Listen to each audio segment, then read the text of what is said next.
I went to and fro Hollywood, and my work found its strength in writing, mainly interviews and documentaries.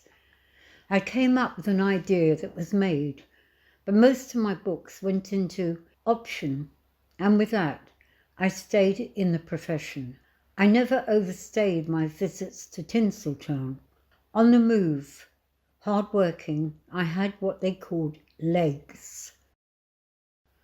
When I went back to London in the early 60s, I lived in a bohemian sector, Gunter Grove, Chelsea. The house was owned by a maths professor, Dr. Cook, and he liked his house inhabited by young artists, a celebrated writer, models. I was the latter, and sometimes worked as a showgirl in the famous Murray's Cabaret Club, Soho.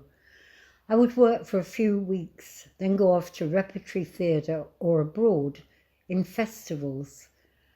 I modelled for Lucian Freud, who was a regular visitor to Gunter Grove.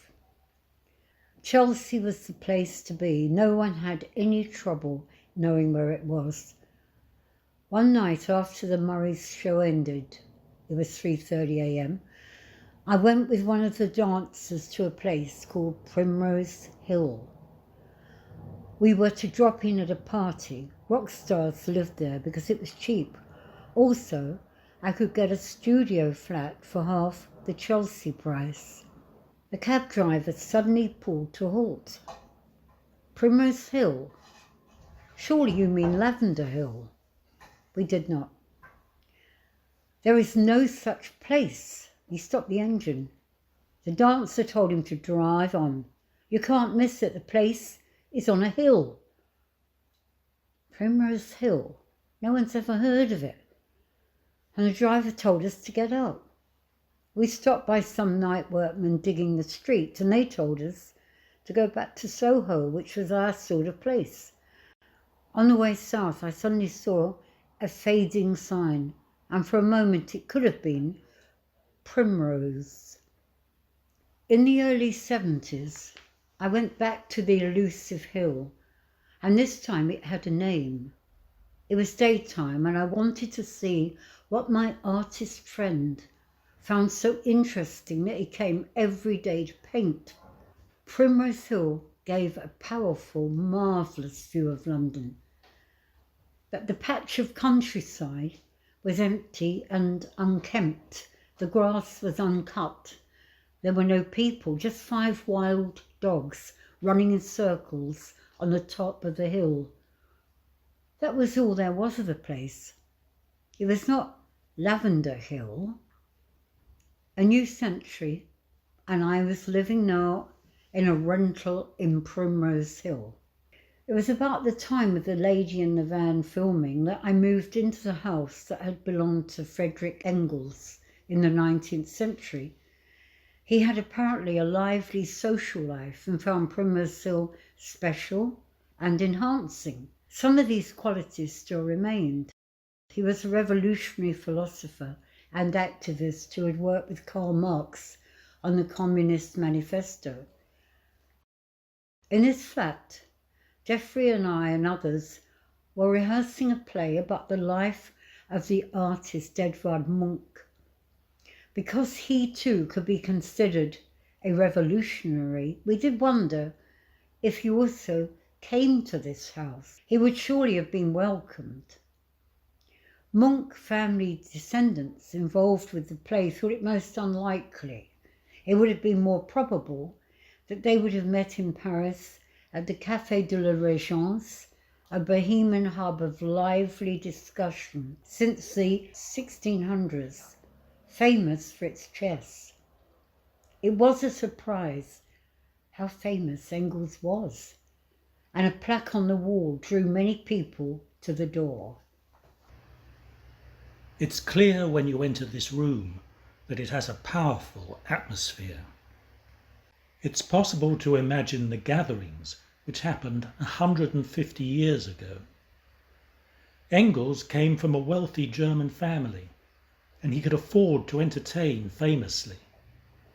The result was a creative bohemia that attracted radical politicians and writers, Avant-garde artists and anarchists, so alarming to the authorities that the pub doorway opposite was often occupied by secret police keeping watch.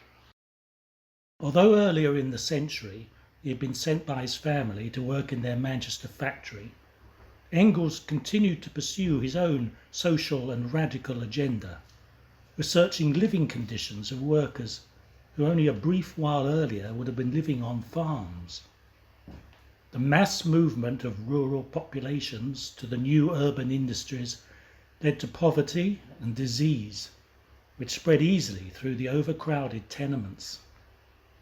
This horror at the treatment of the newly exploited labour force was the chief impulse behind Marx and Engels' writings, and they collaborated over a long period, culminating in Engels editing the last volumes of Marx's monumental Das Kapital, which was completed probably in this very room.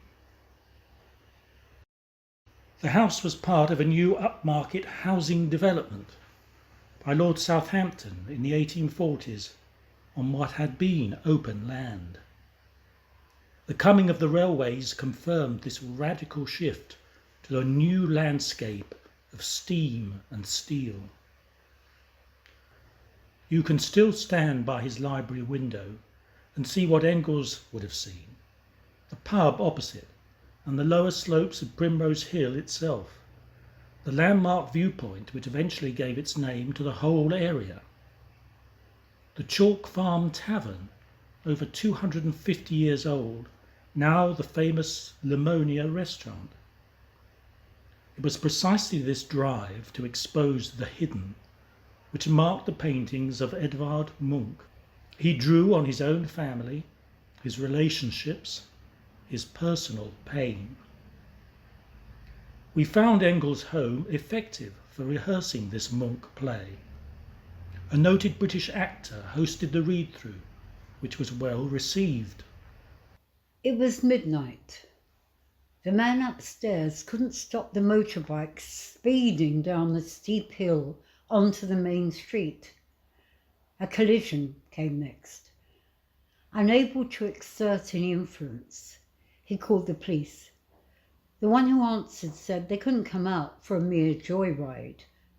Tom, a neighbour, insisted and reminded the policeman, a little proudly, that this was after all Primrose Hill.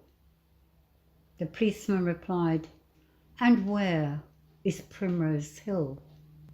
I'd heard that before, but a long time ago.